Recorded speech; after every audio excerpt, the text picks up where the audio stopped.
ஓம் சரவண பவ. அன்பர்கள் அனைவருக்கும் வணக்கம். நான் ஆர்த்தி சொர்ணலக்ஷ்மி பேசுகிறேன். இந்த பதிவு ஒரு சிறப்பான பதிவு.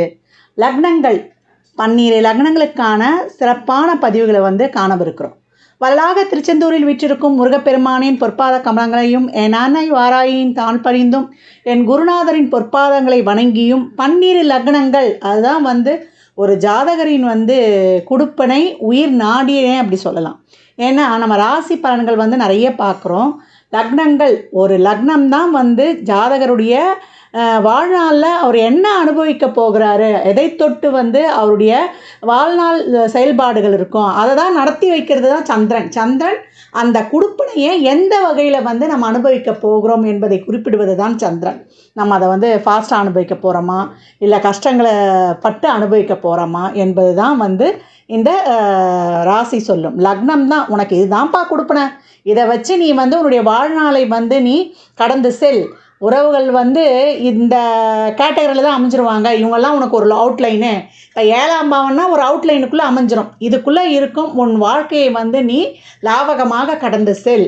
அதற்கப்புறம் அதை தாண்டிலாம் நம்ம பிரபஞ்சத்துக்கிட்ட போராடி நம்ம நல்ல எண்ணங்கள் நம்மளுடைய கர்மாலாம் நீங்கும் பொழுது நம்ம வாழ்நாளும் கட்டத்தை தாண்டி ஒரு காலகட்டம் சிறப்பாக செயல்படும்னு சொல்லலாம். இந்த காலகட்டம் நான் ஏற்கனவே சொல்லுவேன், ஜோதிடமே ஒரு வானவியல் அறிக்கை மாறின்னு. இந்த லக்னங்கள் நம்மளுக்கு ஒவ்வொரு ராசிலையும் 9 நட்சத்திர பாதங்கள் இருக்கும்.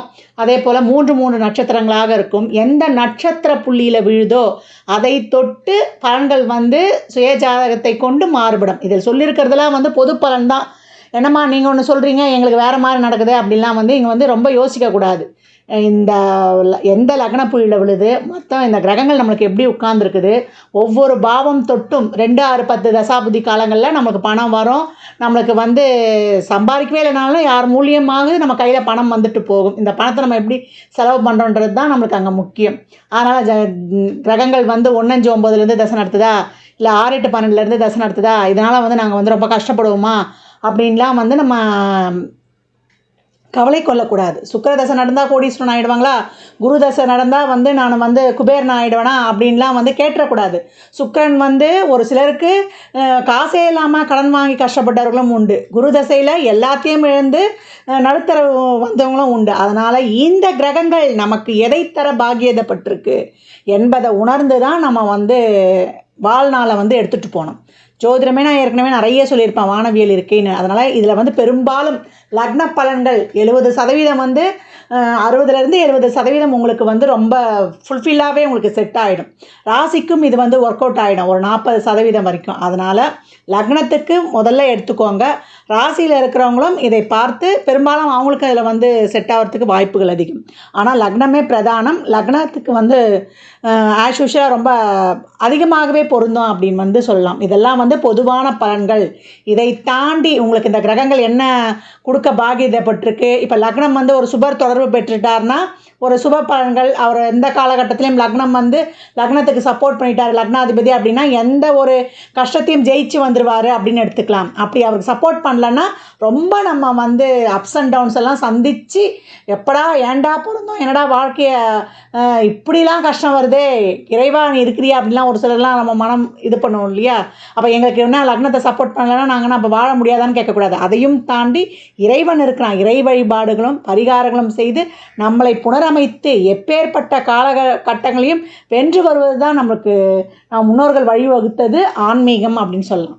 அப்போ நம்ம ஏற்கனவே என்ன கர்மாவில் பிறந்திருக்கிறோம், இந்த கர்மாவை எப்படி நீக்கி நம்முடைய வாழ்நாளை நம்ம சிறப்பாக கடந்து வந்துடலாம் என்பதெல்லாம் இதில் டூஸ், எது செய்யுங்க எது செய்ய வேணாம், உங்கள் கொடுப்பனை என்ன, இதெல்லாம் கிளியராக இந்த பதிவில் சொல்லியிருக்கு.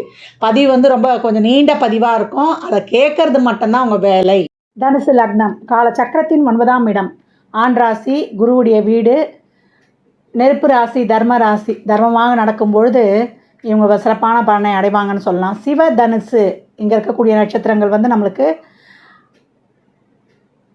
மூலம் 4 பாதங்கள், பூராடம் 4 பாதங்கள், உத்திராடம் 1ஆம் பாதம். இந்த பாதங்கள் எல்லாம் இந்த லக்ன புள்ளி எங்கே விழுதோ அதற்கேற்றாற் போல நம்மளுக்கு பலன்கள் அமையும். இதெல்லாம் பொது பலன்கள் தான் உங்களுக்கு. இந்த தனுசு லக்னம் என்ன மாதிரியான கட்டமைப்பு கொண்டது, இவங்க என்ன மாதிரியான பாவங்களை தொட்டு பலன்களை ஃபேஸ் பண்ண போகிறாங்க என்பதை அழகாக பார்க்கலாம். குரு அப்படின்னாலே உபதேச பிரியர், தனித்தன்மை இவங்களுக்கு உண்டு அப்படின்னு வந்து சொல்லலாம். ஆச்சாரமானவர்கள், அனுஷ்டானமானவர்கள்னு சொல்லலாம். கௌரவம், மரியாதை இதெல்லாம் கிடைக்கும் இவங்களுக்கு. ஏன்னா காலச்சக்கரத்தின் 9 இவங்க அதை எதிர்பார்ப்பவர்களும் கூட அப்படின்னு வந்து சொல்லலாம். அதே போல் தான் மட்டும் வாழாமல் மற்றவர்களையும் வாழ வைப்பதற்கு உதவி புரிவாங்க, வழிகாட்டுவாங்க. அதே போல் தன் குடும்பம், மக்கள் எல்லாரையும் காப்பாற்றணும். அதே போல் பக்தி, ஆன்மீகத்தில் ஈடுபாடு கொண்டவர்கள்னு சொல்லலாம். ஏழை வீட்டில் பிறந்தாலும் அடிப்படை வசதிகளை வந்து இவங்களுக்கு கிடச்சிரும், ஃபுல்ஃபில் ஆகிடும் அப்படின்னு சொல்லலாம்.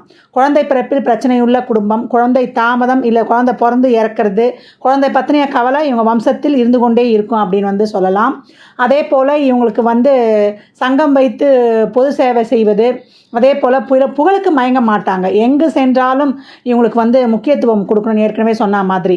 மேசம், சிம்மம், தனுசு இதெல்லாமே வந்து ஒரு கமாண்டிங் ராசின்னு சொல்லலாம். அவங்களுக்கு அப்படியே வந்து ஒரு எல்லோரையும் வழிநடத்தக்கூடியவர்கள். அவங்களுக்கு வந்து அந்த ஒரு முக்கியத்துவம் எதிர்பார்ப்பார்கள். நினைத்ததை முடிப்பாங்க, அது வரைக்கும் வந்து தூங்கக்கூட மாட்டாங்க.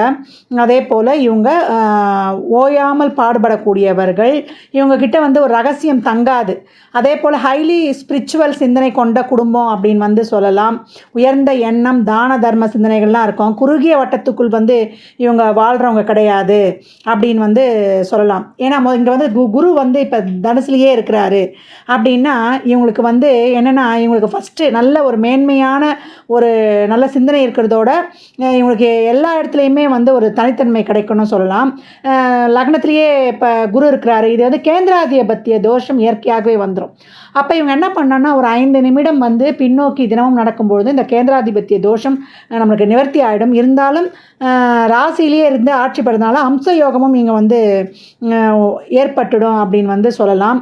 இவங்களுக்கு வந்து என்ன நல்லா செவ்வாய், சூரியன், புதன்லாம் இன்னும் சிறப்பாக அமைஞ்சிருச்சுன்னா இவங்களுக்கு வந்து வாழ்நாள் முழுவதுமே ஒரு ஃப்ளெக்சிபிளான ஒரு நல்ல ஒரு சிறப்பான வாழ்வை வந்து அடைஞ்சிடுறாங்க அப்படின்னு வந்து சொல்லலாம். ஏற்கனவே 1-4 கூடையவர் குருன்னு பார்த்துட்டோம்.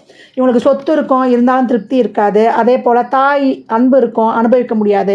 இல்லை படிக்கிறதுக்கு, தொழில் விஷயமா, இல்லை ஒரு வேலை விஷயமா அப்படின்னு இவங்க வெளியூர் போயிடக்கூடிய வாய்ப்பு இருக்குது. தண்ணியில் ரொம்ப கவனமாக இருக்கணும். இப்போ லக்னத்தை ஒரு ஹோல்டு பண்ணிட்டாரு, லக்னத்துக்கு சப்போர்ட் பண்ணிட்டாரு அப்படின்னா இவங்களுக்கு பிரச்சனை வந்தாலும், தண்ணியில் பிரச்சனை வந்தாலும் இவங்க வந்து வெளில வந்துடுவாங்க. லக்னத்தை வந்து சப்போர்ட் பண்ணல இப்போ குரு அப்படின்னா நீரில் வந்து கேர்ஃபுல்லாக இருக்கணும். எங்கள் ஒரு படகு சவாரி செய்கிறோம், இல்லை ஸ்கூலில் ஒரு எக்ஸ்கர்ஷன் போகிறோம், இல்லை நம்ம ஒரு ஜாலி ட்ரிப் போகிறோம், இளைஞர்களாக இருக்கும்போது நீரில் கவனம் தேவை. தேவையில்லாத ஒரு அதிகப்படியான ஒரு பிரச்சனையை சந்திக்க நேரிடும். ஏன்னா கண்டம் ஒன்றுன்னு சொல்லியிருக்கோம். அதனால் அவேராக இருக்கணும். இதை வந்து ரொம்ப கவனமாக இருக்கணும். அதே போல் தனுசு ராசிக்காரர்கள் வந்து நல்லவனுக்கு நல்லவன், கெட்டவனுக்கு கெட்டவன். ஏன்னா அதனுடைய உருவமே வந்து மனிதன் பாதி மிருகம் பாதி. மேலே வந்து மனித உருவம், கீழே வந்து குதிரையுடைய உருவம் இருக்கும். கையில் வில்லேந்தி இருக்கும். தன்னுடைய எண்ணிய செயலை, நோக்கத்தை ஏற்கனவே நம்ம சொன்ன மாதிரி முடிக்கிற வரைக்கும் ஓய மாட்டார்கள். இவங்க சாதாரண தனுசு கிடையாது, சிவனின் பரிபூர்ண அருட்கடாட்சம் பெற்ற சிவ தனுசு. அதனால் இந்த தனுசு லக்னம், ராசி ரெண்டுத்தில் எதில் வந்து லக்னத்தில் பிறக்கும்பொழுது சிறப்பு அதிகம் அப்படின்னு சொல்லலாம். ராசியாக இருக்கும்போது 8ஆம் அதிபதியாக வரக்கூடிய சந்திரன் ராசியிலேயே அமரும். அதனால் கொஞ்சம் பிரச்சனைகள் கூட அப்படின்னு வந்து எடுத்துக்கொள்ளலாம். இவங்க வந்து ஒரு நட்பு லக்னங்களாக இருக்கும்பொழுது இன்னும் பெனிஃபிட்ஸ் ஜாஸ்தி. ஒரு மேஷம், சிம்மம், தனுசு திரிகோண லக்னங்களாக வரும்போது இன்னும் பெனிஃபிட்ஸ் ஜாஸ்தி. மற்ற கிரகங்களை வைத்தும் சொல்லணும். இது வந்து ஒரு பொது பலன். பெரும்பாலும் இது வந்து சரியாக வரும் அப்படின்னு சொல்லலாம். 2-3க்குரியவரே சனி. அதனால் வந்து இவங்களுக்கு கண் பல் சம்மந்தப்பட்ட பிரச்சனை இருக்கும். குடும்பம் அமைய தடை அப்படின்னு சொல்லலாம். ஏன்னா இந்த இடத்துல வந்து மகர வீடு, குரு நீசமாக இருப்பார். அதனால் வந்து இவங்களுக்கு படிப்பில் ஒரு தடை, ஒரு நல்ல வாத்தியார் கிடைக்க மாட்டாங்க. அது மட்டும் இல்லாமல் தன் சுய முயற்சியால் தான் இவங்களுக்கு வந்து வருமானம் உண்டு அப்படின்னு சொல்லலாம். அதே போல் இவங்களுக்கு வந்து வாக்கால் தொழில் அமையும் அப்படின்னு சொல்லலாம். ஏன்னா ஏற்கனவே வந்து இவங்களுக்கு குழந்தை பிறப்பு, திருமணம் தாமதம் ஆகிறது. இப்போ 2ஆம் இடத்துலேயே குரு இருக்கிறாரு. அப்போ நீசம் ஆகும்போது என்ன ஆகும்? ஏற்கனவே சொன்ன மாதிரி படிப்பு தடை, நல்ல வாத்தியார் கிடைக்காது, குழந்தை பிறப்பதில் தாமதம், தொழில் வருமானத்தில் வந்து நிறைய போராட்டம் இருக்கும். இப்போ நீசபங்கம் அடைஞ்சிடுறாருன்னா சிறப்பான பலன்கள் நடைபெறும் அப்படின்னு சொல்லலாம். மேலும் வந்து இவங்க சனியுடைய வீடாக இருக்கிறதுனால, மகர வீடாக இருக்கிறதுனால இரும்பு சம்மந்தப்பட்ட தொழில், இந்த கழிவுகள் மூலம் பெறக்கூடிய ஒரு வருமானம், அதே போல் பேங்கிங், அக்கௌண்ட்ஸு, ஆடிட்டிங், டீச்சிங், ஆபரண தொழிலில் இருக்கிறவங்களும் உண்டு அப்படின்னு வந்து சொல்லலாம். அதே போல் அழகு சம்மந்தப்பட்ட துறை, அதே போல் விவசாயம் சம்மந்தப்பட்ட துறையும் இவங்களுக்கு வந்து சிறப்பாக இருக்கும் அப்படின்னு சொல்லலாம். சிறு வயதிலேயே இவங்ககிட்ட பணப்புழக்கம் உண்டு. அதே போல் அதிக மருத்துவ செலவு உண்டு, இல்லை மருத்துவம் படிப்பதற்காக அதிகப்படியாக செலவு செய்வாங்க அப்படின்னு சொல்லலாம். 3ஆம் வீடாக கும்ப வீடு வரும். இயற்கையிலேயே வந்து சுகபோகத்துக்கு இவங்களை அறியாமலேயே நாட்டம் சென்றுடும். நாட்டம் சுகபோகத்தில் இருந்தாலும் அது கட்டுக்குள்ளே ஒரு எல்லைக்குள்ளே இருக்கும். கம்யூனிகேஷன் வந்து வெட்டு 1 துண்டு 2 என்று அளவாக இருக்கும். ரொம்ப வளவலா குழப்பலான்லாம் பேச மாட்டாங்க. இவங்க பேச்சு வந்து லிமிட்டாக இருந்தாலும் அது வந்து ரீச் ஆகிறது வந்து மிகப்பெரிய இடங்களாக இருக்கும். பெரிய ஆர்கனைசேஷன், பெரிய ஒரு என்விரான்மெண்ட்டில் தான் எங்களுடைய ஸ்பீச் இருக்கும். நல்லா போய் சேரும் அப்படின்னு வந்து சொல்லலாம். இப்போ 3லேயே குரு இருக்கிறாரு. இவங்களுடைய எண்ணம் சிந்தனை எல்லாம் வந்து நல்லா சம்பாதிக்கணும், லாபங்களை எப்படி உருவாக்கணும், அதை எப்படி ஒன்று திரட்டணும் என்ற சிந்தனை கொண்டவர்களாக இருப்பாங்க அப்படின்னு சொல்லலாம். இவங்களுக்கு வந்து 3ஆம் இடமே சனின்றதுனால மூச்சுக்குழாய் சார்ந்த பிரச்சனை, சைனஸ் சார்ந்த பிரச்சனை, விளையாட்டுத்துறை, உடற்பயிற்சித்துறை சார்ந்த துறையில் நல்ல வருமானம் இவங்களுக்கு இருந்து கொண்டே இருக்கும்னு சொல்லலாம். பயணம் சார்ந்த தொழில், இடமாற்றம் சார்ந்த தொழில் இவங்களுக்கு நல்ல லாபம் கொடுக்கும். கமிஷன், கான்ட்ராக்ட் பிஸ்னஸ், அதே போல் இவங்களுக்கு ஒப்பந்தம் தொடர்பான தொழிலிலும் இவங்களுக்கு ரொம்ப லாபம் அடைவாங்கன்னு சொல்லலாம். பாட்டு, கவிதை, கட்டுரை எழுதுவது, மொழிபெயர்த்து இந்த புத்தகம் எழுதுகிற ஃபீல்டெல்லாம் இவங்களுக்கு நல்ல வருமானம் உண்டுன்னு சொல்லலாம். சகோதரர் பிறந்த உடனே வீட்டில் வந்து வறுமை இருக்கும். சனினாலே வறுமை, அதை அங்கே வந்து இண்டிகேட் பண்ணிடுவார். இவரது உடன்பிறப்புக்கு இவங்களுக்கு யாராவது ஒருத்தருக்கு காதல் திருமணம் நிச்சயம் உண்டு அப்படின்னு சொல்லலாம். 4ஆம் இடம் வந்து குருவுடைய வீடாகவே வரும். ஹைலி ஸ்பிரிச்சுவல், நல்ல சிறந்த நாலேஜ், சிறந்த சிந்தனை, தான தர்மங்கள் கொண்ட தாயாக இருப்பாங்க அவங்க தாய். ஏன்னா குருன்றதுனாலே அது மீனத்துடைய வீடு. அதே போல் தாய் வழியில் அரசாங்கம், அரசியல் துறை சம்மந்தப்பட்டவங்க இருப்பாங்க. நன்றாக வாழ்ந்து ஒரு காலகட்டம் நொடிந்து போனவர்கள், நல்லா வாழ்ந்து கெட்ட குடும்பங்க அவங்க குடும்பம் அப்படின்னு சொல்லுவாங்க இல்லையா, அந்த மாதிரி அவங்களுடைய தாய் வழியில் வாழ்ந்து கெட்டவர்கள் அப்படின்னு சொல்லலாம். முடக்குவாதம் உள்ளவர்கள் தாய் வம்சத்தில் இருப்பாங்க. இவங்களுக்கு ஆங்கில மருத்துவம் ஒத்துக்கொள்ளாது. இயற்கை மருத்துவம் தான் அவங்க தாய் வழியில் ஃபாலோ பண்ணணும். ஏன்னா அங்கே இருக்க ஒரு நட்சத்திரம் இதை இண்டிகேட் பண்ணணும் அப்படின்னு சொல்லலாம். தாய் வந்து எமோஷ்னல் சென்டிமெண்ட்டு ரொம்ப ஜாஸ்தியாக இருக்கக்கூடியவங்க. அவங்களால வந்து எமோஷ்னலை வந்து கட்டுப்படுத்த முடியாது அப்படின்னு சொல்லலாம். இப்போ 4லேயே வந்து குரு இருக்கிறாரு. இவங்களுக்கு வந்து சுகபோகமாக இருப்பாங்க, கம்ஃபர்டபுளாகவும் இருப்பாங்க. இவங்களுக்கு வந்து தேவையான பண வரவும் இவங்களுக்கு கிடச்சிரும். வண்டி வாகன வசதி, நல்ல வாழ்க்கை, நல்ல உறவு, நல்ல ஒரு சூழ்நிலையை தேர்ந்தெடுத்து வாழக்கூடியவர்களாக இவங்க இருக்கிறாங்க. எல்லா பெனிஃபிட்ஸுமே ரொம்ப சூப்பராக கிடச்சிரும் அப்படின்னு சொல்லலாம். 4 குரு அது ஆட்சியாகவும் ஆயிடுறதுனால. அதே போல் தாய் மீது அதிக பாசம் இருந்தாலும் இவங்களால் அனுபவிக்க முடியாதுன்னு சொல்லியிருக்கோம். தாய்க்கு நீர்கண்டம் உண்டு, ஆனாலும் அவங்க அதிலேருந்து வெளில வந்துடுவாங்க. தந்தையின் சொத்தில் ஒரு விரயம் இருக்கும், இல்லை சொத்து வந்து மழை நீரால் வந்து சேதமாகும்னு சொல்லலாம். டாக்குமெண்ட் இல்லாத சொத்து அப்பாவுக்கு இருக்கும். அதே போல் கல்வியில் தடை இருக்கும். அந்த தடையை தாண்டி இவர்கள் படிப்பது தான் இவங்களுடைய ஸ்பெஷாலிட்டி, அச்சீவ்மெண்ட் அப்படின்னு சொல்லலாம். வாகன விபத்து உண்டு. நல்ல ஒரு பிராண்டட் வாகனம் வைத்திருப்பாங்க. அழகான கழனயத்துடன் கூடிய வீடு இருக்கும். இவங்க அம்மா இவங்களுக்கு ஒரு நல்ல ஒரு கைடாகவும் ஒரு வழிகாட்டியாகவும் இருந்து இவங்களுக்கு ஒரு குருவாகவும் இருப்பாங்கன்னா அது மிகையே கிடையாது. அவ்வளோ ஒரு சிறந்த தாய் இவங்களுக்கு இருப்பாங்க அப்படின்னு சொல்லலாம். 5ஆம் இடம் உங்களுக்கு வந்து செவ்வாயுடைய வீடாக வரும். 5-12க்குரியவரே செவ்வாய். பூர்வீக சொத்து இருக்காது, இருந்தாலும் அனுபவிக்க முடியாது, விரயமாகும். அதே போல் குலதெய்வம் வந்து முருகனாக இருப்பார். அப்படி இல்லை ஒரு வீரமான காவல் தெய்வங்களாக இருக்கும். மின்சார விரயம் உண்டு. பூர்வீகத்தை விட்டு ஏற்கனவே சொன்ன மாதிரி வெளியே வந்தவர்கள். பூர்வீகத்தை வந்து வெளியே வந்தால் தான் இவங்களுக்கு லைஃப் நல்லாயிருக்கும். ரொம்ப கஷ்டப்படுறாங்க, என்ன செஞ்சால் முன்னுக்கு வர முடியல, தானிக்கு தீனி சரியாக இருக்குதுன்னு ஒரு சிலர்லாம் சொல்லுவாங்க. அப்படி இருந்தால் இல்லை பூர்வீகத்தில் தான் இருக்கணும்னா வந்துடணும். அந்த கிரகம் எதுக்கு சப்போர்ட் பண்ணுதுன்னு பார்க்கணும். 5க்கு சப்போர்ட் பண்ணுதா, 12க்கு சப்போர்ட் பண்ணுதா. பூர்வீகத்தில் சொத்து கிடைச்சாலும் அது நம்மளுக்கு யூஸ் ஆகாது. அதை கொடுத்துட்டு நம்ம வெளில வந்துடணும், இல்லை அந்த இடத்துல விட்டு வெளியே வந்துடும். இதுக்கு நம்ம சுய ஜாதகத்தை தான் பார்க்கணும். தாத்தா வழி காணாமல் போனவங்க, தாத்தா வழி திருமணம் செய்தவர்கள், ஊனம் மாணவர்கள்லாம் இருக்க வாய்ப்புகள் அதிகம் அப்படின்னு சொல்லலாம். இவங்களுக்கு முதல் குழந்தை பெண் குழந்தை பிறக்க வாய்ப்பு அதிகம். காதல் இருக்கும், காதல் ஃபெயிலியர் உண்டு. கருக்கலைப்பு செய்தவர்கள் இவங்க குடும்பத்தில் உண்டு. 50 வயதுக்கு மேல் இவங்க ஆசையெல்லாம் பூர்த்தி ஆகும்னு சொல்லலாம். ஒரு கட்டத்திற்கு மேல் இவங்களுக்கு சன்னியாசி வாழ்க்கை அப்படின்னு வந்து சொல்லலாம். குழந்தைங்களை வந்து ரொம்ப ஸ்ட்ரிக்டாக வளர்ப்பாங்க. கட்டுக்கோப்பாக வளர்ப்பாங்க. இப்படி வளரணும், நீ இப்படி தான் நடக்கணும், சொல்கிற பேச்சை கேட்கணும் அப்படின்னு ஒரு கமாண்டிங்கோடு வளர்க்கக்கூடியவங்க. குழந்தைகளுக்கு வந்து உடல் சார்ந்த சிறு சிறு உபாதைகள் இருந்து கொண்டிருக்கும், ஒத்தை தலைவலி இருக்கும், ஆன்மீக நாட்டம் குழந்தைகளுக்கும் இருக்கும், அவர்களுக்கும் மருத்துவ சிந்தனை இருக்கும். குழந்தைகளும் ரொம்ப ஸ்ட்ரெயிட் ஃபார்வர்டாக இருக்கும், ரொம்ப கோபமுள்ள குழந்தைகளாக இருக்கும். எது இருந்தாலும் தான் தான் முதல்ல போய் நின்று செய்யணுன்ற சிந்தனை குணமும் குழந்தைங்கக்கிட்ட இருக்கும். அதே போல் 5ல் குரு இருக்கிறாரு அப்படின்னா செவ்வாய்க்கு ரொம்ப சிறப்பு அப்படின்னு செவ்வாயுடைய வீடு இது ரொம்ப சிறப்பு. இந்த தனுசு லக்னத்துக்கு செவ்வாயுடைய வீட்டில் அது நட்பு வீடு. இப்போ எங்கே இருக்கிறார், இப்போ 4 கட்டத்தில் குரு வந்து மேஷத்தில் வரும்போது ரொம்ப சிறப்பாக இருக்காருன்னு சொல்லிடலாம். பாதுகாப்புத்துறை, மருத்துவத்துறை, அதே போல் அறிவாற்றல் படைத்தவர்களாகவும் இருக்கிறாங்க, மேன்மை கொண்ட கொண்டவர்களாகவும் இருக்கிறாங்க, மதிப்புமிக்க பதவி அதிகாரத்தை கொண்டவர்களாக இருப்பாங்க. அந்த ஃபீல்டில் தான் இவங்க வந்து முதன்மை பெற்று விளங்குவாங்க. அப்போ மேஷத்தில் குரு இருக்கும்பொழுது ரொம்ப சிறப்பாக இருக்குது. 6-11 கூடையவரே சுக்கிரனா வருவார். அப்போ நோய், கடன், எதிரி உண்டு, நிச்சயமாக உண்டு. இவங்களுக்கு ஆண் பெண் இருவருக்குமே பெண்களே எதிரியாக வருவாங்க. இளம் பெண்களாக பெரும்பாலும் இருப்பதற்கு வாய்ப்பு அதிகம் அப்படின்னு சொல்லலாம்.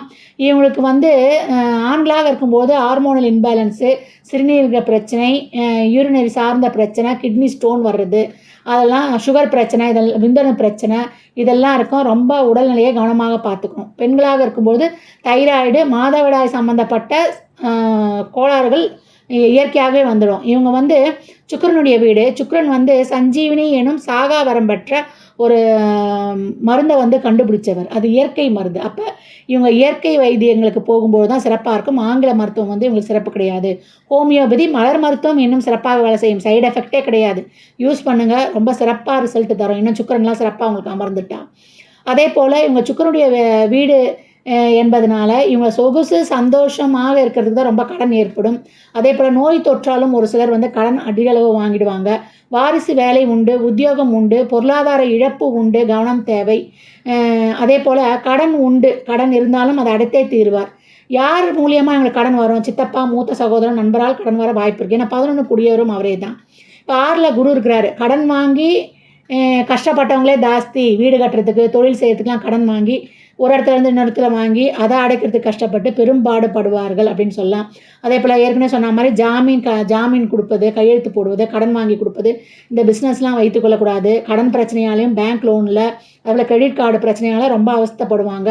மற்ற கிரகங்கள் இப்போ 6-11 இதில் வந்து 11க்குலாம் சப்போர்ட் பண்ணும்போது சீக்கிரமாக எளிதாக அந்த பிரச்சனைகள்லாம் முடிச்சுட்டு நம்மளுக்கு வெளியில் வந்துடலாம் அப்படின்னு சொல்லலாம். 6 சப்போர்ட் பண்ணும்போது ரொம்ப கடினப்பட்டு அதிலேருந்து வெளியில் வரணும் அப்படின்னு வந்து சொல்லலாம். இவங்க உணவு பிரியராக இருப்பாங்க.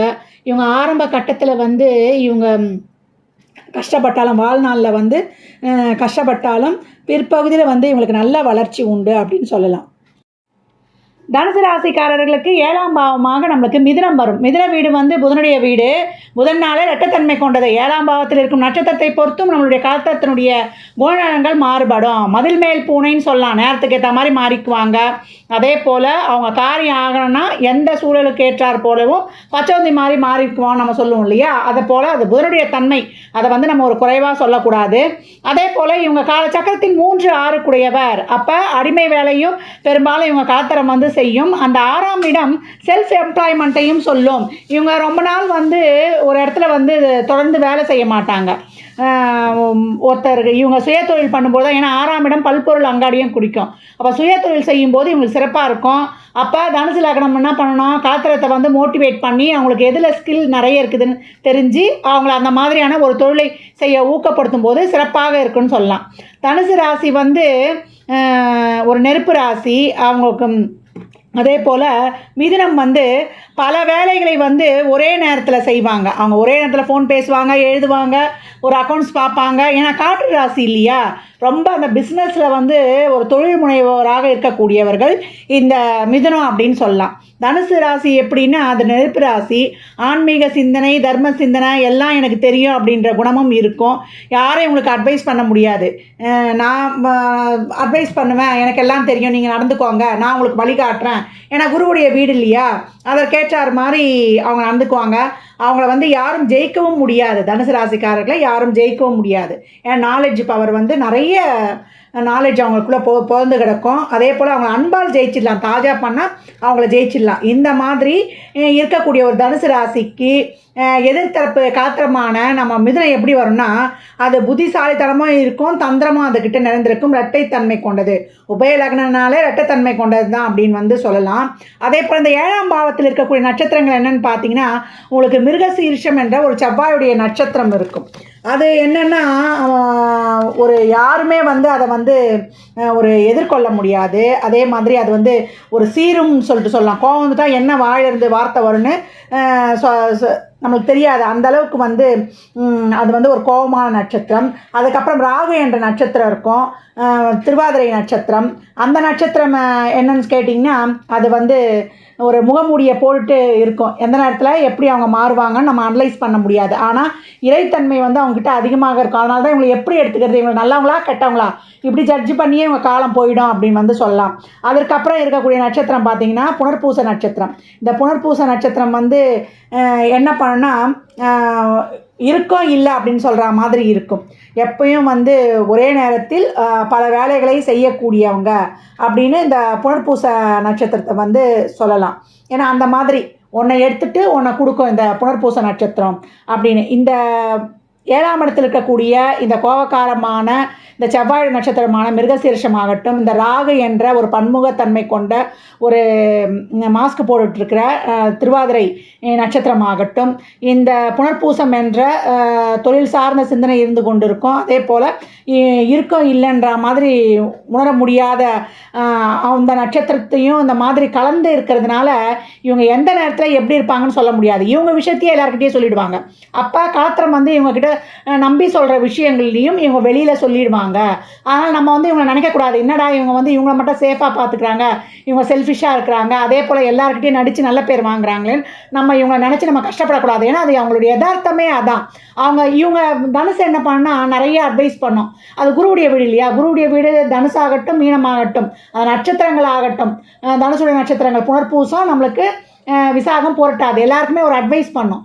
அட்வைஸ் பண்ணுற பேரத்தில் நம்மளுக்கு ஒரு மாதிரி கருத்து சொல்ல வந்துட்டாங்கடா கந்தசாமி, நம்மளுக்கு ஒரு எரிச்சல் கொடுக்கும்.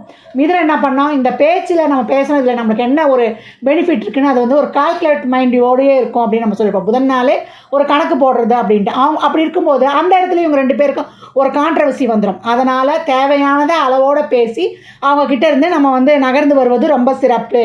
அதனால் அவங்கக்கிட்ட ஒரு விஷயத்த சொன்னால், இப்போ நீங்கள் அவங்கக்கிட்ட ஒரு விஷயத்த சொல்கிறீங்க, அவங்க என்ன பண்ணுவாங்கன்னா, உங்ககிட்ட ஒரு விஷயத்த கேட்டு அவங்க அப்பா அம்மா கிட்ட ஒரு மாதிரி சொல்லிடுவாங்க, உங்கள் அப்பா அம்மா கிட்ட ஒரு மாதிரி சொல்லிடுவாங்க. ஏன்னா அந்த ராசியுடைய தன்மையே அதான். 7ஆம் இடம் காலச்சக்கரத்தின் 3ஆம் இடமான மிதுனம். மிதுனம்னாலே ஒரு வதந்தி, அவங்களுடைய கேரக்டரை நம்ம மாற்றவே முடியாது அப்படின்னு சொல்லலாம்.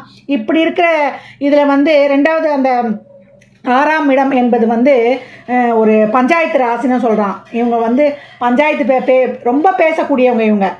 இவங்க பேசி பஞ்சாயத்தை வளர்க்குறாங்களா இல்லை ரிலேஷன்ஷிப்பை வளர்க்குறாங்களான்னு தெரியாது. அதே போல் இவங்க ஒரு வேலை செய்கிறாங்க, ஒரு ட்ராவலில் இருக்கிறாங்க, ஒரு பேசுகிறாங்கன்னா நம்ம கம்முன்னு விட்டுடணும். இவங்க பேசினா கொஞ்சம் அமைதி ஆகிடுவாங்க. அதனால் இவங்ககிட்ட பேசுகிறாங்களா எப்படி வேணாலும் பேசிட்டு போட்டோம், நம்ம கண்டம் காணாமல் இருப்பது தனுசுவை பொறுத்த வரைக்கும் சேஃபு அப்படின்னு சொல்லலாம். இப்படி இருக்கிற பட்சத்தில் இவங்க தனுசுவாகட்டும் நம்முடைய மிதுனமாகட்டும், இவங்க இருவரும் ஒருத்தருக்கு ஒருத்தர் உண்மையாக இருக்கணும். எந்த மாதிரியான விஷயங்களில், வாழ்க்கை விஷயங்களில் ஒருத்தருக்கு ஒருத்தர் துரோகம் பண்ணக்கூடாது. தனுசுக்காரங்களும் மிதுனக்காரங்களுக்கு எந்த ஒரு விஷயத்திலையும் நேர்மையாக இருக்கணும். அதே போல் மிதுனமும் தனுசுக்கு உண்மையாக இருக்கணும். எப்படிலாம் உண்மையாக இருக்கணும் அப்படின்னு பார்த்தீங்கன்னா, உடலால், எண்ணங்களால், மனதால், பார்வையால், அனைத்து விஷயங்களிலும் ஒருவருக்கொருவர் உண்மையாக இருக்கும்பொழுது இவங்க வாழ்க்கையில் முன்னுக்கு வருவாங்க. இல்லைன்னா வாழ்க்கையின் அடிமட்டத்துக்கே போயிடுவாங்க அப்படின்னு சொல்லலாம். ஏன்னா இவங்க தர்மத்திலேருந்து விலகிட்டாங்கன்னா அதுக்கப்புறம் அதர்மத்தை நோக்கியே போகிற மாதிரி ஆகிடும். அதுக்கப்புறம் இவங்க ஒரு என்ன பண்ணுறது, ஒரு ரெகக்னைஸே பார்க்க முடியாது, அவங்களுடைய முன்னேற்றத்தையும் பார்க்க முடியாது, ஒரு ரெகக்னைஸும் இவங்களுக்கு எதிர்பார்த்த ஒரு முன்னேற்றமும் இருக்காது அப்படின்னு சொல்லலாம்.